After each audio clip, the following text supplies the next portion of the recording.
This is 99% Invisible. I'm Chris Berube, sitting in this week for Roman Mars. In Woonsocket, Rhode Island, there's one surefire way to get yourself clocked as an out-of-towner. Is it Woonsocket? Woonsocket. Woonsocket. Yep. No double O. No woo. No, that's woo. no woo. This past spring, producer Jason DeLeon drove to Woonsocket, which is just a few miles up the road from where he lives. And in Woonsocket, I met up with Jean Michon. Jean is Native American and French Canadian. So technically, her name is... Jean, God's gift to man. That's what it means. Really? Yeah, my mother had a sense of humor. Pronunciations aside, everyone calls her Jean. And Jean is third-generation Woonsocket. She grew up there in the 1970s, and back then, she said, the city had some stuff going for it. There were places to hang out, like the local movie theater, or the skating rink, or the arcade. And because she loved to cook, Jean remembers always jumping at the chance to go with her mom to the grocery store. And that was the biggest thing ever. Woo, let's go. We're going shopping with Mom. Woohoo. Now you're not getting nothing. At the time, Jean's family had a lot of options for grocers. There were small, locally owned stores like Fernandez Produce and Big D's. The city also had supermarkets from regional chains like Star Market and Almax. The way some of these local shops bag groceries always mesmerized young Jean. After ringing them up, a cashier would place the groceries in a box on a giant conveyor belt, which would crank out the side of the building. And everybody knew that you park there and then it'll come out to you. You know, Dad would wait in the car while Ma and the kids were shopping, throwing whatever in the boxes. As the years went on, Woonsocket's economy took a turn for the worse.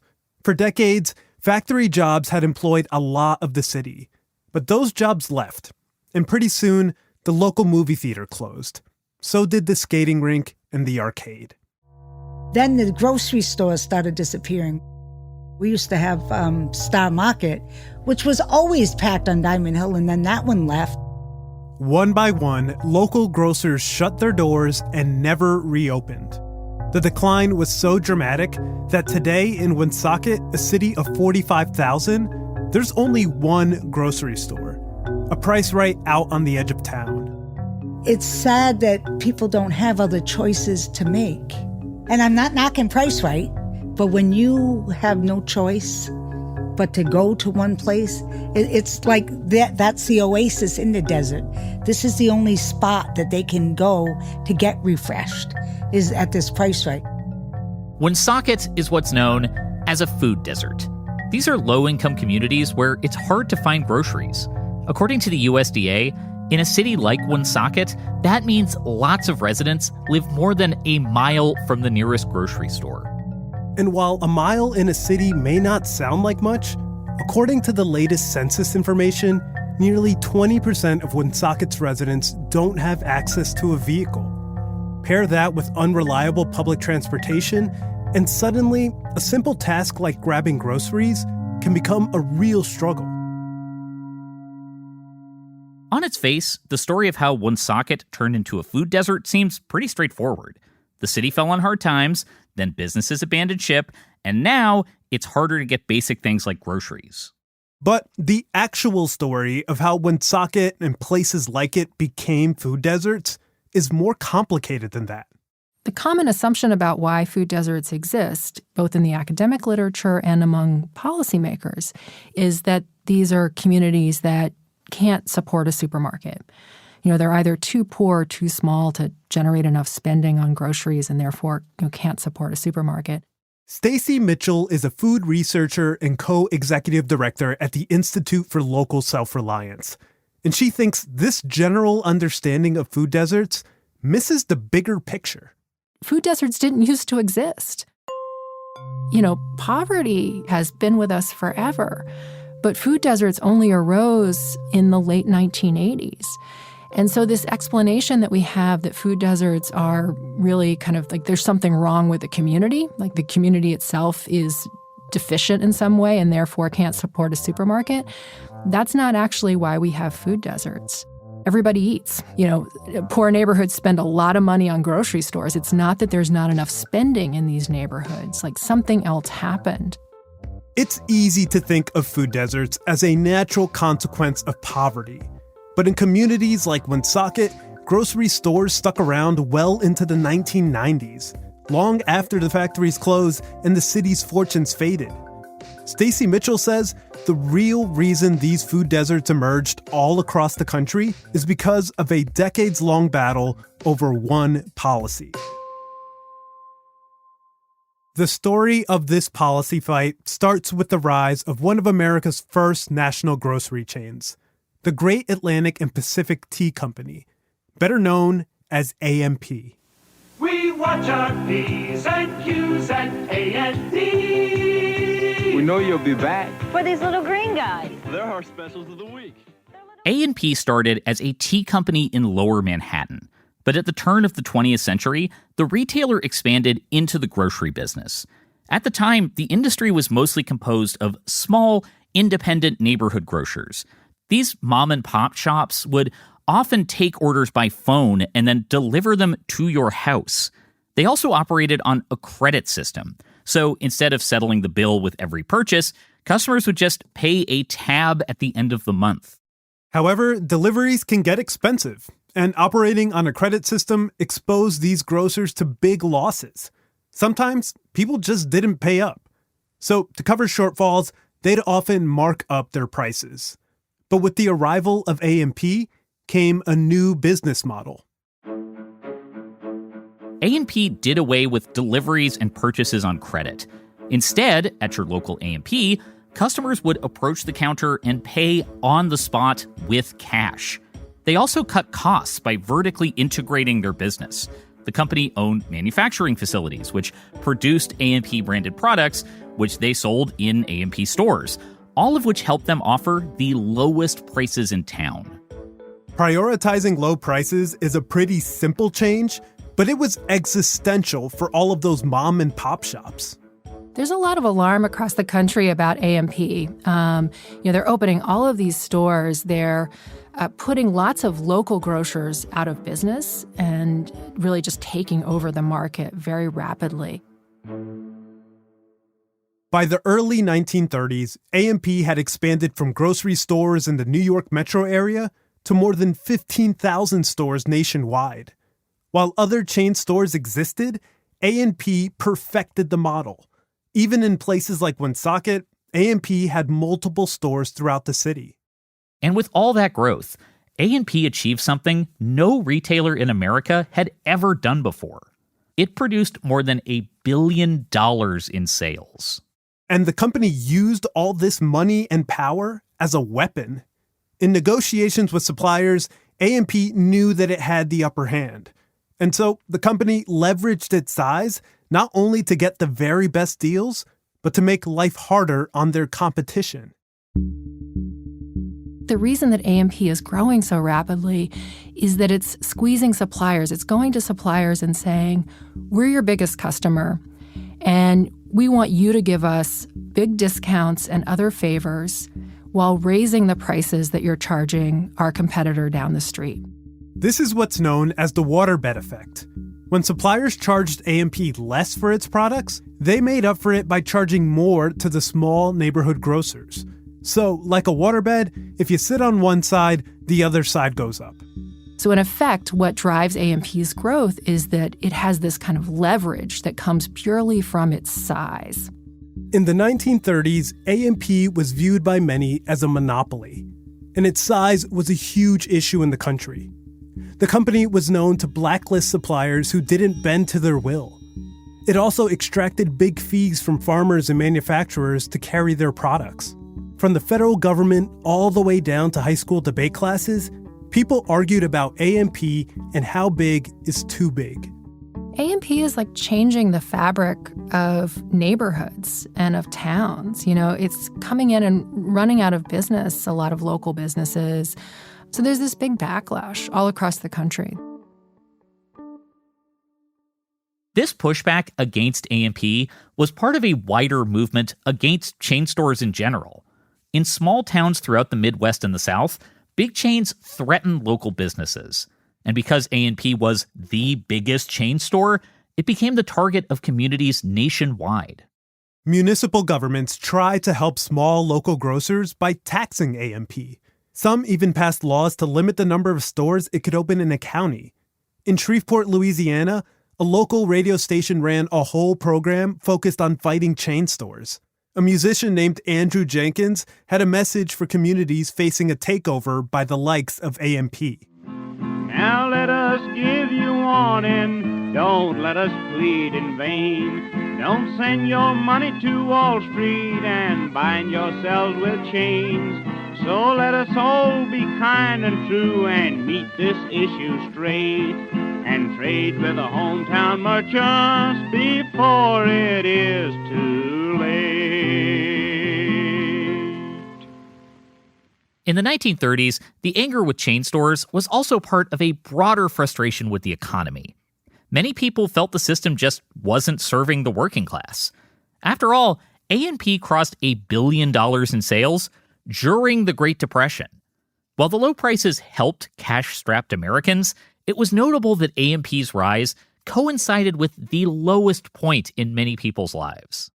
Soon, Congress picked up on all this outrage. A&P built up its power during an era of relatively lax antitrust enforcement. But as part of FDR's New Deal, corporate power was under intense scrutiny. And with one new piece of legislation, two lawmakers set their sights on breaking up the power of A&P. So in 1936, they passed a law called the Robinson-Patman Act. And it's an antitrust law, and it outlaws what is known as price discrimination. The Robinson-Patman Act was the brainchild of Senator Joseph Robinson from Arkansas and Congressman Wright Patman from Texas. And it gave the federal government a new tool to rein in monopolistic power. The law was even nicknamed the Anti-A&P Act. For years, A&P pressured suppliers into giving them the best deals. But the Robinson-Patman Act changed that dynamic. It outlawed price discrimination, which means that whatever sweet deal A&P received from a supplier had to be the same sweet deal offered to other retailers, including small independent grocers. The law makes it illegal for suppliers to provide different prices to different buyers. It also makes it illegal for retailers that have market power to demand special deals, discounts, other kinds of favorable treatment. One big hang-up that people had with the Robinson-Patman Act is this idea that it banned bulk discounts. But that's not exactly true. Big chains could still get a lower price for buying in bulk. Other retailers just needed access to the same terms. The goal was to make retailers compete over things like innovation, product selection, and customer service, rather than using purely market power to shove competition out. A&P tried to persuade the public that its size wasn't a problem. In a magazine profile, the president of the company warned that breaking up their power would actually raise grocery prices. And in one newspaper ad, A&P thumbed its nose at antitrust enforcers by showing a picture of the Empire State Building with a caption that read, "It's far too big. It ought to be 7 buildings." Still, the Federal Trade Commission and the Department of Justice kept pressuring the company. And after Robinson-Patman went into effect, the changes to the grocery business were almost immediate. The law ate into A&P's profits, and within a few years, the company's exponential growth looked a lot more like normal growth. The steep decline of the small neighborhood grocer was headed off. A&P is no longer, sort of aggressively gobbling up the entire market. They're stopped from doing that, but they're still, a force. The Robinson-Patman Act didn't destroy A&P. It just stopped the company from abusing its power. Big chain grocers continued to thrive and operate nationwide, and small grocers could still serve their communities. There was a semblance of balance in the grocery business. Independent grocers, including, sort of single location grocery stores and very small, family-owned chains that had a handful of stores, those retailers maintain more than half of all grocery sales from the 1940s all the way through the early 1980s. So from a consumerist perspective, it's like the best of both worlds because almost every neighborhood has this choice. If you want to shop at an independent grocery store, you have that option. But if you prefer to shop at, say, Kroger or Safeway, you also have that option. There's this incredible diversity and variety and competition, and it's all really resting on the fact that we had the Robinson-Patman Act and enforced it. For decades, the Robinson-Patman Act helped create a more level playing field in the grocery business. But it would soon get swept up in a huge campaign to rewrite the rules of American antitrust. After the break, one man's quest to break the Robinson-Patman Act and the rise of food deserts.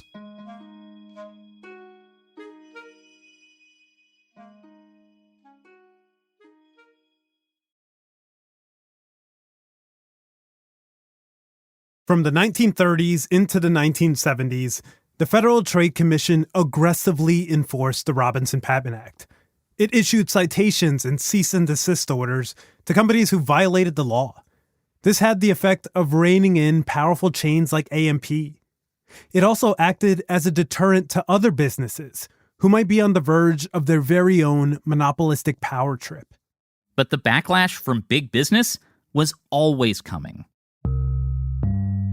Since the New Deal, antitrust laws like Robinson-Patman acted as a check on corporate power. But in the 1970s, a new school of economic thought took hold. It argued that traditional FDR-era antitrust enforcement was actually holding the American economy back. And to unlock America's full economic potential, we needed to completely rethink antitrust. A key figure in the dismantling of our antitrust laws is Robert Bork. Robert Bork was a professor of antitrust law at Yale, but he's probably best known for his political career. He was the one who carried out Nixon's order to fire the special prosecutor investigating Watergate. The Saturday Night Massacre? That's Robert Bork. Bork's name was also famously turned into a verb after his failed confirmation to the Supreme Court. He got borked. As an academic, Bork was part of this rising tide of scholars trying to reshape antitrust in a more free market direction. And to help do that, he published a book in 1978 that became a manifesto for the movement. He writes this book called The Antitrust Paradox. And, it is a kind of bestseller, if you will, for a policy book. And it has this incredible influence across the right and even to some degree among Democrats. In The Antitrust Paradox, Bork argues that for decades, American antitrust claimed to be about protecting competition and consumers. But in reality, antitrust only protected inefficient companies and punished the successful ones. And this paradox, he said, actually harmed consumers because it led to higher prices. At the time, Bork's argument had a receptive audience. The American economy struggled during the 70s with high inflation and low growth. Grocery prices were skyrocketing, and Bork insisted traditional antitrust enforcement was making things worse. And he didn't just throw tomatoes from the sidelines. In his book, Robert Bork laid out a new vision for antitrust, one that he claimed was based on a close, accurate reading of the nation's first antitrust laws. Bork very much believed that, corporations should be free to wield their power and do what they want, and that, the laws that we'd always understood to mean that we should disperse power, that we should prevent too much consolidation, that's not really what those laws were about. He thought that antitrust was all about efficiency, and big corporations tend to be more efficient. So, you know what? We should actually use antitrust to encourage corporate consolidation. So he, turned antitrust on its head. In Robert Bork's view, antitrust enforcement had been overly concerned with fairness. After all, fairness was subjective. A truly objective policy would use what he called the consumer welfare standard. And this new standard he came up with focused on prices over basically everything else. Part of how Bork and his cohort sell this idea is by saying that Prices are measurable. Efficiency is measurable. Like, it's like one North Star. We can point antitrust to this, like there's an answer, to the problem, or any question that's asked, we can find an answer. Like, is this merger good or bad? Well, will it lead to lower prices? It's one question, one answer that then guides policy. That's the thinking behind it. And to really help drive home his case for the consumer welfare standard, Robert Bork turned the Robinson-Patman Act into his punching bag. It should be said that almost the scholarly opinion on all sides of the antitrust issue is that the Robinson-Patman Act is a peculiarly pernicious statute. In his book, Bork calls the law, quote, antitrust's least glorious hour. Elsewhere, he called it the Typhoid Mary of antitrust. Robert Bork didn't just dislike the Robinson-Patman Act, he loathed it. So in his writing, he characterized it as this crazy, stupid law. And he creates this environment where for decades, any economist worth their salt, any legal scholar worth their salt would never say that the Robinson-Patman Act was a good thing. Like, you couldn't venture, your professional career would be sort of destroyed by, saying that. It would be sort of like saying the earth is flat, In the 80s, Bork's ideas made the leap from the page into the halls of power. All throughout government, antitrust positions were filled with appointees who agreed with Bork's philosophy. Laws were reinterpreted, and new policy guidelines were issued. The Bork era of antitrust was underway, and it was built on the consumer welfare standard. And in this new era, the Robinson-Patman Act wasn't so much killed by authorities as it was disappeared. They just kind of decided, well, we're just going to put that law up on a shelf, and we're not going to enforce it. For decades, the Robinson-Patman Act remained up on that shelf, gathering dust. Still technically a law, but ignored. The occasional person might come by and flip through it like an old photo album, but it was understood through different administrations, Republican and Democrat, that this was a thing of the past, a relic of a bygone era of antitrust. That is, until the 2010s, when some prominent researchers and legal scholars started to really assess the impacts of its retirement. Is it almost like literally the case that businesses are checking the antitrust landscape and are just like, nobody's looking at Robinson-Patman anymore, so do whatever you want? Absolutely. I mean, I had, lawyers and even a general counsel at a company tell me that they don't even advise their companies to follow the Robinson-Patman Act because it's not enforced. This is Lina Khan. She was appointed chair of the FTC under President Biden. Khan is often talked about as the antidote to Robert Bork, which is kind of funny because they're both Yale Law School alums.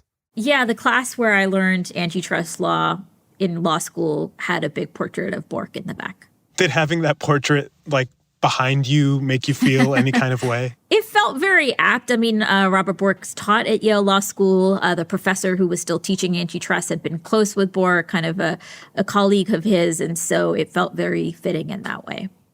Khan is one of the leaders of what's known today as the anti-monopoly movement, and she first rose to prominence after writing a paper that really stuck it to Bork. It's titled Amazon's Antitrust Paradox. And as far as academic papers go, it was a real bombshell, setting off big debates in antitrust circles. In her research, Lina Khan says that understanding antitrust through Bork's framework is entirely too narrow. It allowed companies like Amazon to amass power with very little scrutiny. And she thought this level of consolidated power has actually resulted in bad outcomes, not just for consumers, but for society. And one way to plainly show these bad outcomes is by looking at what happened to the grocery business. When the government deep-sixed Robinson-Patman, it was too late for the grocery giant A&P. The company eventually went out of business. But in its place, another Goliath had emerged: Walmart. In the late 1980s, Walmart entered the grocery business and quickly took a page out of A&P's playbook from back in the day. Well, once the Robinson-Patman Act is shelved, you see big retailers like Walmart start demanding discounts from their suppliers, and not just demanding discounts, but demanding that they get systematically lower prices than what their rivals are getting. The suspension of Robinson-Patman created a new incentive in the industry. Who could get bigger faster? Because the faster you grew, the quicker you could leverage your size over suppliers. The incentive to get bigger faster resulted in a massive merger spree in the 1990s.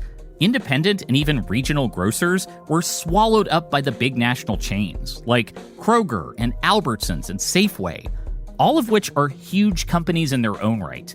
But even they were looking to bulk up. Certainly when the big grocers have been consolidating, one of the arguments that they make is that we need to get bigger so that we can actually get the same discriminatory discounts that the big guys are. This new dynamic in the grocery business, rampant consolidation in search of the lowest prices, absolutely decimated small neighborhood grocers. The waterbed effect was in full effect. Big chains like Walmart could extract discounts from suppliers, and in turn, suppliers would make up for any shortfalls by charging smaller stores more. In effect, what you have then is the smaller retailers subsidizing the discounts that Walmart is getting. And what's going to happen over the long run is those independent grocers are going to get squeezed and are going to get pushed out of the market. For people in places like Woonsocket, Rhode Island, all this consolidation meant more residents had to rely on big chains for groceries. Walmart opened a store in Woonsocket back in 1994. And as the company captured a bigger slice of the market, locally owned grocers felt the pressure. Many of them closed. But in a pattern that has played out in lots of communities, after Walmart helped drive a bunch of grocers out of business, Walmart closed too, only to open a new store in a more central location a few miles down the road in another town. Here's Stacy Mitchell again. You know, kind of looking back at this history, the sort of question becomes, well, you can understand how the suspension of Robinson-Patman led to the demise of independent grocers. But the question becomes like, well, why didn't chains fill those gaps?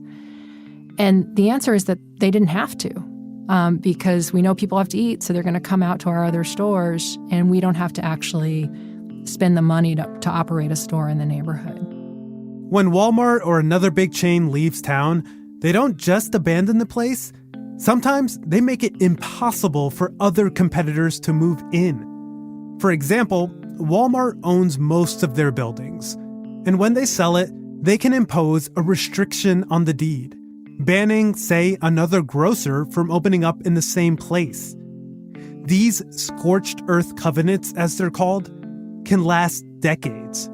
So not only are the scales tipped in their favor, but some national grocers are known to salt the earth on their way out. This is the playbook Walmart used to become America's grocer. Today, the company captures $1 in every $4 Americans spend on groceries. In some metro areas, Walmart has captured half the grocery market. In others, the number is closer to 70%. You know, this is a level of power that is way beyond anything that A&P ever got to. Stacy Mitchell and Lena Khan both agree that the decline of small local grocers, paired with the rise of Walmart and other big national chains, has fundamentally altered the food landscape, especially in low-income neighborhoods, where these deep concentrations of corporate power have left residents traveling further and further for groceries. 39 million Americans live in an area that's classified as a food desert. There are food deserts all across the country. There are so many communities that have been hollowed out where people are struggling on a day-to-day basis. Like, not having a grocery store nearby is a daily hardship and an indignity. By Robert Bork standards, a food desert is actually, in its own twisted way, an efficient economic outcome. If large companies like Walmart drive out smaller, less efficient grocers, and nobody chooses to serve that low-income community, that's not a market failure. It's a market outcome. It's just something that happens. Lena Khan believes by favoring what Bork would call the most efficient grocers, consumers have been harmed in other ways. The geographic distribution of stores is a problem. The health outcomes of people living in food deserts is a problem. And in case you haven't paid attention to our politics in the last 4 years, the price of groceries is still a problem too. The attack line was Robinson-Patman enforcement results in higher prices for people. That was the argument that was offered.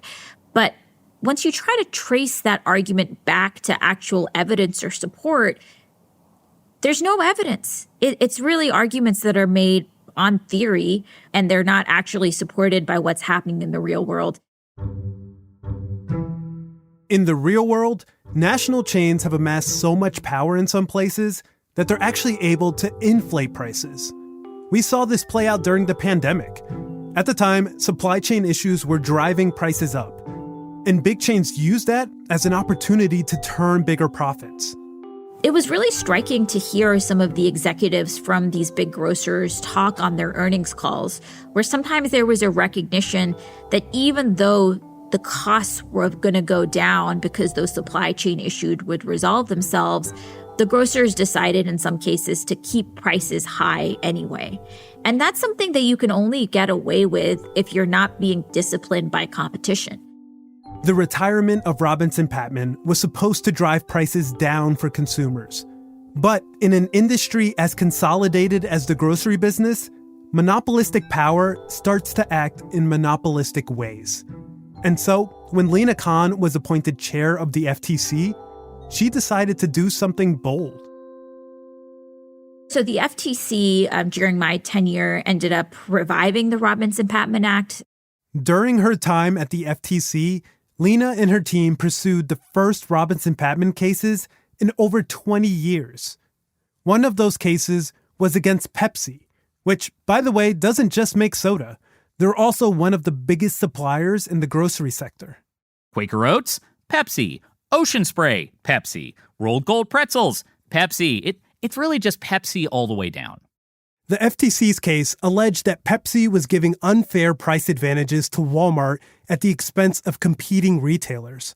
So should I explain waterbeds again? Okay, so if you sit on one side, or I'm just kidding.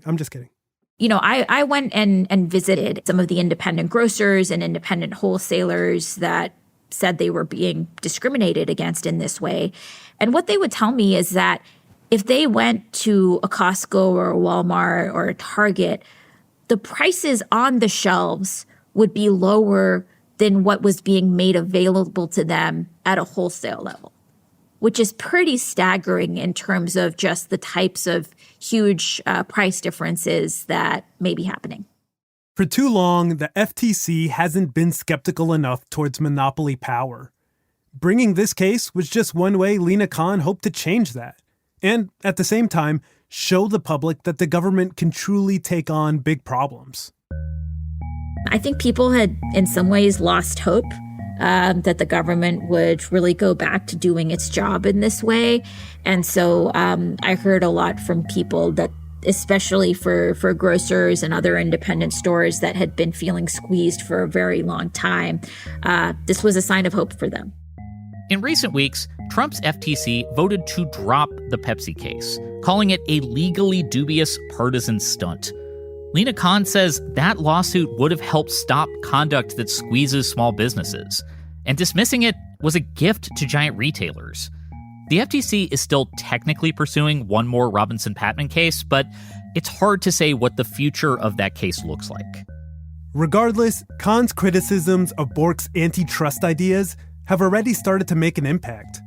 Last year, when the Kroger-Albertsons merger was blocked, courts cited evidence that this amount of consolidation would lead to more food deserts and higher prices. Khan also helped implement new federal merger guidelines, which the Trump administration kept. And that means any merger that crosses the government's desk will have a much higher standard to meet, not just Robert Bork's consumer welfare standard. Sounds like you're wrapping up. Yeah, they're wrapping up. Yep. Hanging it up. Let me just fill the water up. Henry, how old are you, 84? 84. Back in Woonsocket, when I met up with Jean Michon, she was in her element. inside a kitchen. Jean actually runs an organization named New Beginnings. It's a community kitchen that helps feed some of the city's most food insecure. On a warm, sunny April day, the first of the year, she had 40 paper boxes laid out in a neat square to pack leftovers. That's nice. None of this goes to waste. No, absolutely not. Absolutely not. I've been doing this 39 years. I don't waste anything. Jean has been around Woonsocket long enough to see a food desert emerge, and she decided to do something about it. The whole organization at New Beginnings has created a vital piece of infrastructure in the city. For a long time, kitchens like hers have helped feed people who don't have the means. But over the years, she's noticed more people drop in who simply can't make it to a grocery store. And to help serve these families, she's planning to work even longer hours. Right now, we just do lunch. So if there's working families who, can't get to food, they can't get to lunch with us, we want to expand to do meals at night as well. So we'll reach one population during the day and one population at night. Decades of neglect created Woonsocket's food desert. Laws went unenforced, and corporate power ran amok. Recently, lawmakers in Rhode Island proposed a package of antitrust laws aimed directly at the grocery business, including a local version of a Robinson-Patman Act. But until something really changes, Jean is just going to be here, in her kitchen, doing her best to serve the people this whole system left behind.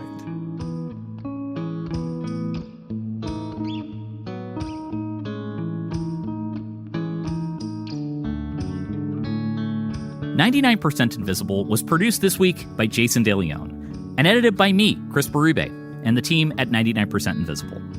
Mixed by Martin Gonzalez, music by Swan Royale, fact-checking by Graham Haysha. Special thanks this week to Stacy Mitchell over at the Institute for Local Self-Reliance. She's been writing about food deserts in The Atlantic and other publications for years now. You can find links to some of her articles on our website. Also, a special thanks this week to Ethan Shorey over at the Valley Breeze. There are not a lot of local publications covering places like Woonsocket at this point, and the archives of the Valley Breeze were tremendously helpful in the research for this story. So thank you. An extra special thank you to Jean Michon and the whole New Beginnings organization. Their work out in Rhode Island is truly heroic. Kathy Tu is our executive producer. Kurt Kolstad is our digital director. Delaney Hall is our senior editor. And the rest of the team includes Emmett Fitzgerald, Christopher Johnson, Vivian Leigh, Lasha Madan, Jacob Medina Gleason, Kelly Prime, and Joe Rosenberg. And of course, Roman Mars is our fearless leader. The 99% Invisible logo was created by Stephen Lawrence. We are part of the SiriusXM podcast family, temporarily headquartered this week between Providence, Rhode Island, and beautiful downtown Toronto, Ontario, Canada. You can find us on all the usual social media sites, as well as our Discord server. There's a lot going on there. You can find a link to that, as well as every past episode of 99PI at 99pi.org.